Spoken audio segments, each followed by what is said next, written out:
요새 다이소가 잘 나간다는 말 많이 들으셨죠? 작년 다이소의 매출액이 3조 9,700억 원, 약 4조 원에 육박을 했습니다. 요즘에 3,000원짜리, 5,000원짜리 물건도 많이 팔고는 있지만 아직까지도 1,000원짜리 상품 비중이 절반 이상이라고 해요. 정확한 평균 단가가 공개되어 있지는 않지만 개당 1,000원씩 쳐서 4조를 팔았다고 치면 연간 40억 개를 판 셈입니다. 손익계산상 비중을 봤을 때 1,000원짜리 물건 한 개를 팔아서 얼마를 남길 것 같으신가요? 매출원가 떼고 판관비 떼고 하면 1,000원 중에 90원 정도가 남습니다. 이거를 40억 개를 팔았으니까 주머니에 남는 돈, 영업이익은 3,700억 원. 이게 바로 다이소입니다. 90원 남는다 하셨을 때는 뭐 별 생각 없었는데 그걸 이제 40억 개를 판다고 하니까 화가 났는데, 이게 40억 개면 전 세계 인구 절반이 산다는 의미잖아요. 근데 요새 건물주들이 제일 좋아하는 브랜드가 다이소인 거 아시나요? 생각해보면 약간 스타벅스 이런 데일 것 같은데요? 아닙니다. 트렌드가 조금씩 바뀌고 있어요. 요즘은 다이소를 굉장히 선호한다고 합니다. 스타벅스 같은 경우는 뭐 월 매출의 10% 정도를 이제 임대료로 내는데 다이소는 그런 거 없습니다. 그냥 고정 월세를 내고 있거든요. 아, 그러니까 이제 그냥 아예 현금으로 시원하게? 예, 맞습니다. 요즘처럼 내수가 죽은 시기에는 매달 꼬박꼬박 월세를 안정적으로 꽂아주는 그런 임차인이 최고거든요. 그러니까 다이소가 뭐 훨씬 나은 거죠. 다이소는 경기도 잘 안 탈 뿐더러 경기 불황에는 오히려 더 잘 된단 말이에요. 그리고 다이소에 가면 문구도 있고 생활용품도 있고 캠핑용품이랑 화장품까지 다 있잖아요. 그러니까 다이소 때문에 건물 자체가 다 같이 잘 되는 겁니다. 건물주 입장에서는 불황 속의 구원투수라고 볼 수 있죠. 다이소도 이제 안 망한다는 전제가 깔려있는 거잖아요. 그쵸, 잘 된다는 얘기입니다. 다이소는 안 망합니다. 쿠팡이랑 이마트보다도 영업이익률이 잘 나오고 있거든요. 근데 이런 생각 해본 적 없으세요? 다이소는 어떻게 이렇게 싸게 팔까? 고작 1,000원짜리 물건 하나 팔아서 어떻게 3,700억 원을 남길까? 심지어 과거부터 쭉 봤을 때 손실 낸 적도 없거든요. 그래서 오늘은 다이소의 재무제표를 통해서 이 요인들 어떻게 이렇게 싸게 팔 수 있는지, 어떻게 실적을 냈는지에 대해서 알기 쉽게 설명드려 보겠습니다.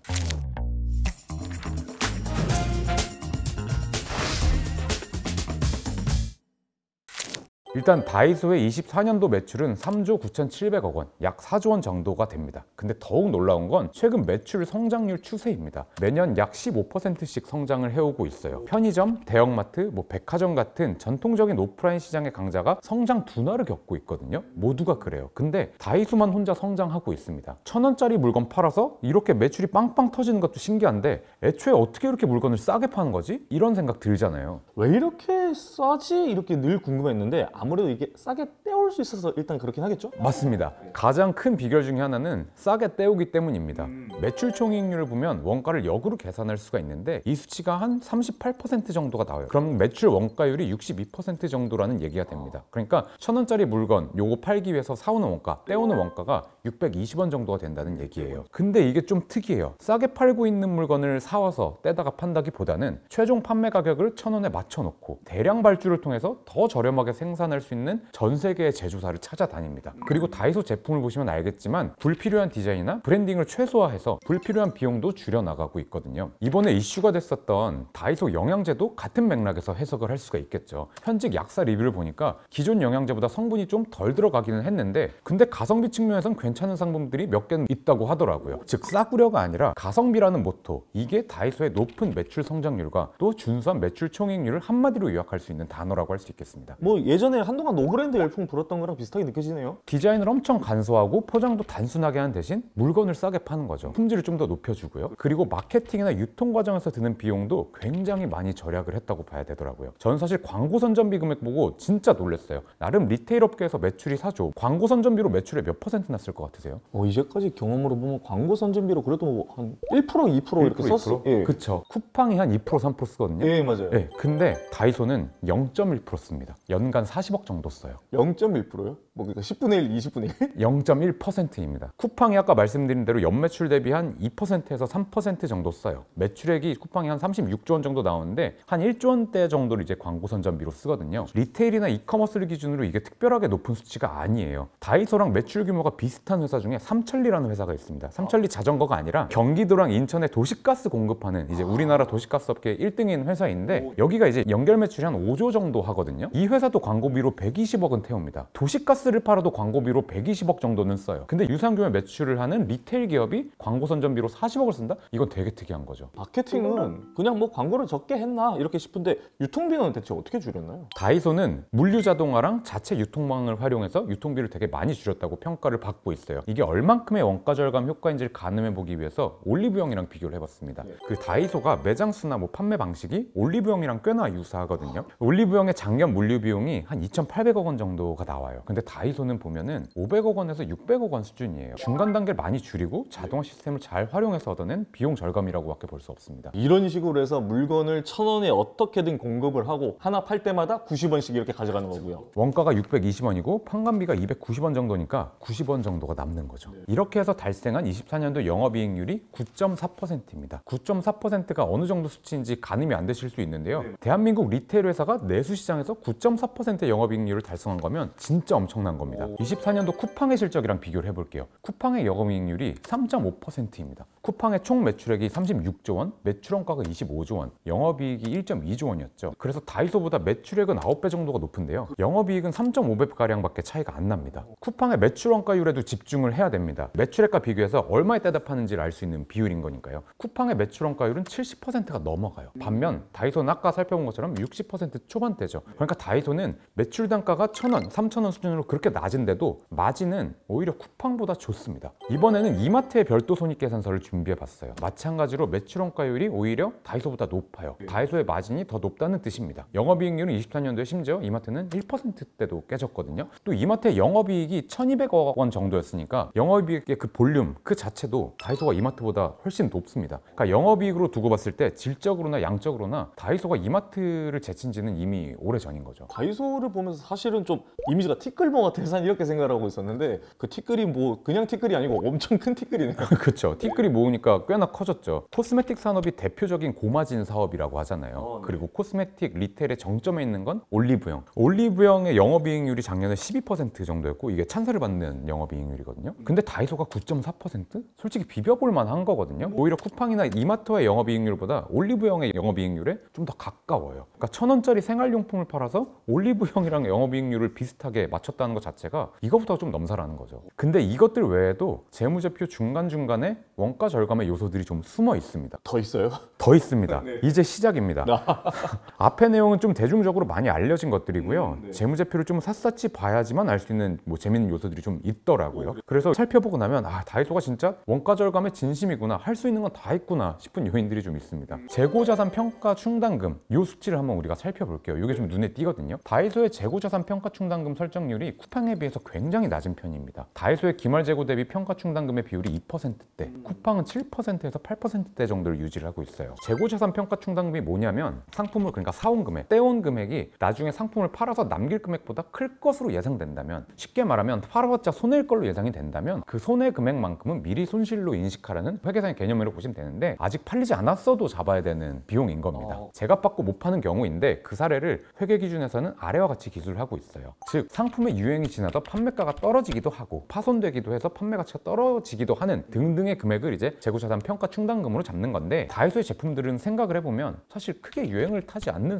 생활용품들이거든요. 가격도 이미 최저가고요. 그러니까 어찌 보면 매대에 두면 언젠가는 팔리는 상품들이 좀 많습니다. 그러니까 소비기한 자체도 길 거고 장기적으로 안 팔리지도 않거니와 뭐 기술 여건에 영향을 받는 상품도 비교적 없어요. 그에 비해 쿠팡이나 이마트는 우선 재고에 신선식품이 있어요. 그러면은 일단 뭐 생활용품에 비해서 소비기한이 확 줄어들죠. 손상 가능성이 굉장히 높습니다. 게다가 쿠팡은 배송 과정에서 손상되는 재고도 상대적으로 많을 거잖아요. 게다가 저가의 생활용품뿐만 아니라 모든 제품을 취급을 하니까 상대적으로 기술이나 시장 여건에 영향을 받는 재고들도 많습니다. 그러니까 여러모로 재고 관리에서 다이소가 유리한 거죠. 또 임차 권리금에서도 절약의 요소가 보여요. 아마 이게 임차료랑도 이제 연동이 될 것이라고 예상이 되고요. 근데 이제 권리금이라고 하면 보통 뭐 목 좋은 자리에 가게가 들어가는 비용 이런 걸 얘기하는 거잖아요. 맞습니다. 생각해보시면 그 다이소가 그렇게 목이 나쁜 곳에 위치하고 있진 않거든요. 그러니까 목 좋은 걸로 놓고 보면 굳이 따지면 올리브영이랑 비슷한 면도 있죠. 물론 올리브영이 좀 더 좋은데 놓기는 하지만 근데 전체 매장 수가 다이소랑 올리브영이 이렇게 되게 비슷한데 다이소가 올리브영보다는 그 매장 수가 조금은 더 많습니다. 물론 이제 다이소가 가맹 매장이 좀 더 많은 걸로 알려져 있긴 하지만요. 그걸 감안하고 보더라도 다이소가 임차 권리금으로 지불한 돈이 올리브영의 3분의 1 수준이에요. 다이소가 임차 권리금으로 지불한 금액이 140여억 원, 그리고 올리브영은 400여억 원 수준으로 우리가 분석이 되거든요. 그러니까 같은 리테일이고 비슷하게 목 좋은 자리에 놓는데도 올리브영보다는 조금 더 임차 권리금이 싸고 임차료도 저렴한 매장을 찾아간다는 걸로 우리가 유추해 볼 수 있습니다.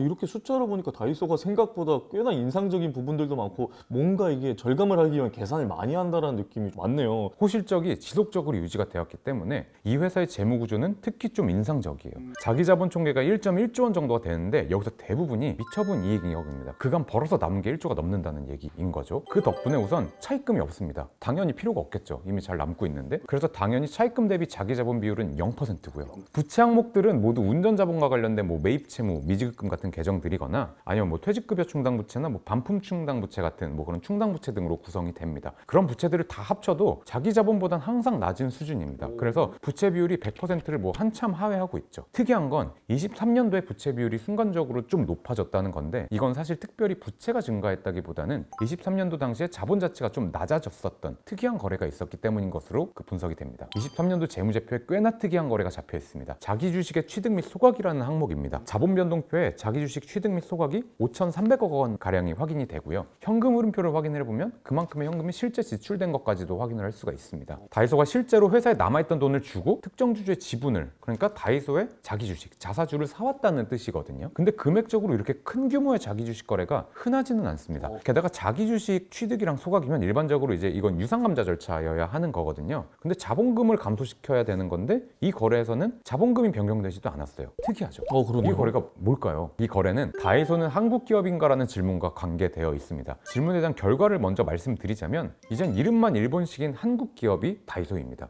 그랬군요. 일본에도 당연히 다이소도 있고 이름도 뭐 말씀하신 대로 그런 느낌이라서 당연히 일본 기업이다, 뭐 일본하고 관련이 있다 이렇게 생각을 해요. 그렇죠. 일본에도 다이소가 있긴 합니다만 전혀 다른 회사예요. 생각하시는 거랑은 조금 다릅니다. 일본의 다이소는 다이소 산규라는 회사가 운영을 하고 있는데요. 다이소 산규는 한국의 다이소, 그러니까 회사명으로는 이제 아성 다이소인데 아성 다이소의 전신인 아성 산업에게 2001년에 40억 원을 투자를 했습니다. 그리고 20여 년이 지난 23년도에 이 지분을 5,300억 원에 매각해갔죠. 앞서 재무제표에서 나타난 자기 주식 거래가 이 거래를 보여주고 있는 겁니다. 다이소 산규가 가져있던 주식을 아성 다이소란 회사한테 이제 매각을 한 거고 다이소 산규는 130배의 수익률을 달성을 했습니다. 연평균 6배씩 주식 가치가 오른 거죠. 그러니까 존버의 승리입니다. 그전에는 일본계 기업이었다는 얘기네요. 근데 어느 정도는 맞는데 그간의 행보로 놓고 보면 당시도 이제 한국 기업으로 보는 게 좀 타당합니다. 다이소의 출발은 1992년으로 거슬러 올라갑니다. 일본의 장기 불황이 시작되던 해였고 일본에서 백엔샵이 유행을 하기 시작을 했어요. 한국 다이소의 창립자인 박정부 회장은 당시 일본의 다이소에게 물건을 납품하기 시작을 했거든요. 근데 일본의 다이소 사업 모델이 한국에서도 통할 것 같다고 판단을 했습니다. 그래서 1997년 초에 아스코 이븐 프라자라는 한국 다이소의 전신을 만들었는데 그해 겨울에 한국은 IMF에 구제금융을 신청하면서 역사상 가장 두려웠던 경제 불황의 터널에 들어가기 시작을 합니다. 국가적으로는 굉장히 큰 불행이었지만 천원샵을 모토로 했던 아스코 이븐 프라자에게는 큰 성장의 기회였죠. 쭉쭉 성장해서 2001년에는 4년 만에 100호점을 넘기게 됐다고 해요. 이 시점에 일본의 다이소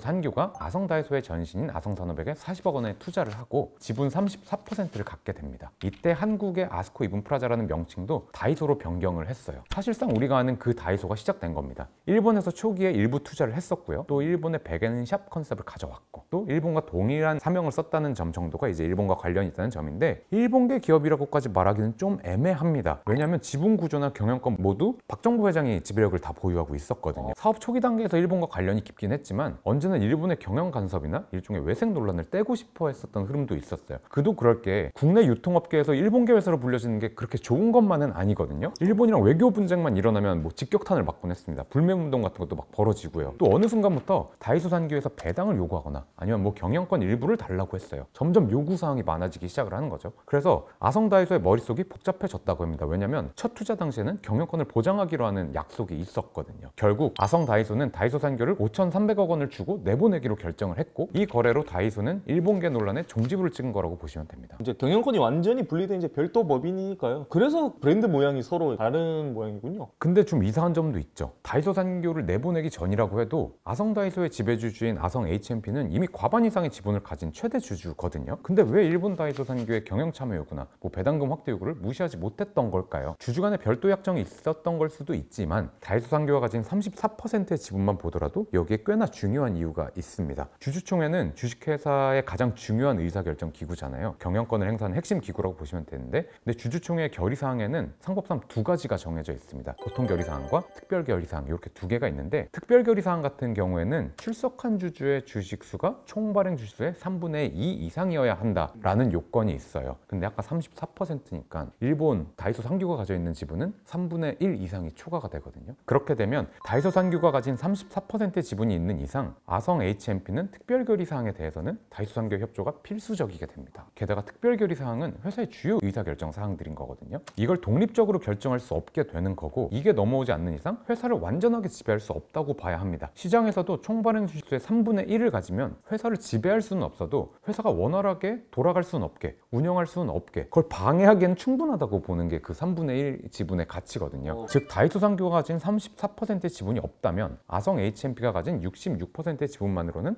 완전한 지배를 할 수 없다고 결론을 내려야 하는 겁니다. 그런데 왜 최대 주주가 지분을 사오는 대신에 아성 다이소가 이게 소위 자사주를 매입한 건가요? 결론적으로는 이 방식이 제일 간편하고 저렴하게 경영권을 확보할 수 있는 방식이기 때문이에요. 우선 자사주 매입은 최대 주주가 지분을 직접 사오는 대신에 회사가 그 대가를 주고 사오도록 하는 겁니다. 아성 다이소가 아성 다이소의 주식을 사오는 개념인 거죠. 만약 그 지분을 최대 주주가 직접 사오면 아성 다이소의 재무제표는 아무 변동이 없어야 돼요. 그냥 지문서만 바뀌는 겁니다. 손바뀜만 되는 거죠. 집을 우리가 사고 팔았다고 뭐 지붕이 떨어져 나가거나 뭐 벽이 떨어져 나가지 않는 것처럼 대신 매수자가 직접 대가를 지불해야 하는 겁니다. 근데 회사가 대가를 주면 재무제표가 바뀌어요. 자본 항목이 줄어들게 되는데 우리 재무제표가 지금 정확히 그렇게 되어 있거든요. 조금 어려운 그 재무구조 같은 거라 가지고 제가 예시를 준비해 봤는데요. 이런 거와 같아요. 유지원 형제가 살았는데 함께 사는 이제 초가 삼간도 공동 명의였어요. 근데 어느 날 황금알을 낳는 거기가 가지고 그 집에 살기 시작을 했어요. 그래서 집이 점점 황금으로 이렇게 막 가득 차요. 근데 안타깝게도 형제가 싸웠어요. 그래서 동생이 이제 바다 건너 가서 살기로 했고, 이민 가야 되니까 형한테 이제 이 집에 자기 지분 가치만큼 형이 이제 돈을 줘라고 한 거예요. 내 지분을 사가라고 한 거예요. 근데 거기가 황금을 너무 많이 나가지고 집 가치가 너무 높아져 버린 거예요. 그래서 형이 그간 농사지어서 번 돈을 다 끌어모아도 이 집값은 못 줘, 동생한테. 그래서 동생한테 형이 말을 하는 거예요. 내가 주는 대신에 집 안에 있는 황금을 네 몫만큼 가져가라고 한 거예요. 이게 자기 주식 매입 거래랑 똑같습니다. 아성 H&P에게 아성 다이소는 방금 위에서 말한 집이고요. 그 집 안에는 황금알을 낳는 거위가 살죠. 그게 다이소 점포라는 모습으로도 살고 뭐 물류 자동화 설비라는 모습으로도 살아요. 그러니까 아성 다이소 안에는 황금알 낳는 거위가 살고 있고, 그 안에는 많은 황금이 쌓여 있습니다. 근데 아성 다이소의 주인 아성 H&P가 제 아무리 최대 주주라고 해도 다이소 상규한테 줘야 될 5,300억 원을 현금으로 들고 있지는 않아요. 22년도 말 기준으로 아성 H&P가 보유하고 있는 현금성 자산 그리고 단기금융 상품까지 다 합해봐야 600억 원 정도로 확인이 되거든요. 차이가 많이 나네요. 이게 들고 있는 게 많이 없으니까 직접 지분 인수 대가를 주긴 어려운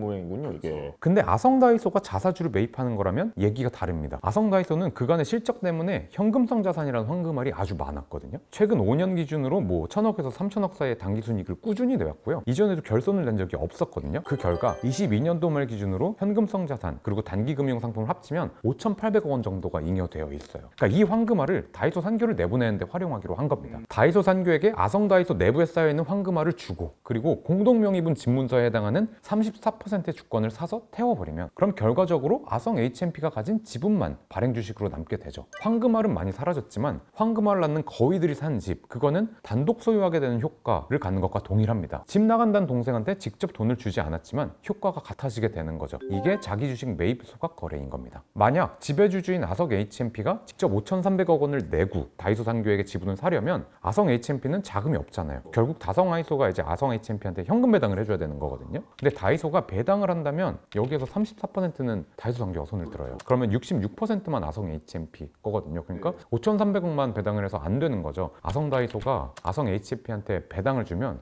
법인세도 내야 됩니다. 23년도 기준으로 50% 이상 지분을 보유한 법인 주주, 이게 아성 H&P인데 얘가 한 3,000억 이상의 배당을 받잖아요. 그러면 법인세 유효세율이 12% 정도가 됩니다. 그러면 법인세 납부액만 수백억 원인 거거든요. 그러니까 의좋은 형제 예시로 두고 보면 집 앞에 이제 세무서 직원분이 앉아 있는 거예요. 황금알을 집에서 꺼내오잖아요. 그럼 세금을 걷어요. 그러니까 황금알을 100개 가져가면 12개는 이제 국세청이 이렇게 가져가는 거야. 결론적으로 다이소가 배당으로 아성 H&P한테 5,300억 원 정도의 순현금을 안겨주려면 다이소가 한 9,000억 정도는 배당을 선언을 해야 돼요. 그러니까 이게 5,300억 원을 그냥 쓰는 거랑 9,000억 원 쓰는 건 사실 차이가 크잖아요. 다른 방법을 선택할 수 없었다고 봐야 되는 거죠. 그래서 자기 주식 매입 및 뭐 소각이라면 이런 고민을 안 해도 된다 이런 거군요. 그리고 또 유상감자가 아니라 이익소각이라는 좀 특별한 방식을 선택을 했는데요. 이익소각 방식은 재무상태표에 있는 자본금을 감소시키는 게 아니라 회사에 누적된 이익이익금을 이용해서 대가를 주는 방식이에요. 즉 아성 H&P가 100% 지분을 보유하게 된다는 점에서 실질은 유상감자랑 똑같은 건데 자본 자본금 감소 없이 이익잉여금만 감소하는 거래가 일어나게 됩니다. 실제로 자본 변동표에서도 이익잉여금만 감소한 걸 우리가 확인을 할 수가 있잖아요. 사실 유상감자나 이익소각 모두 자본 총계가 감소한다는 측면에서 실질이 동일해요. 다만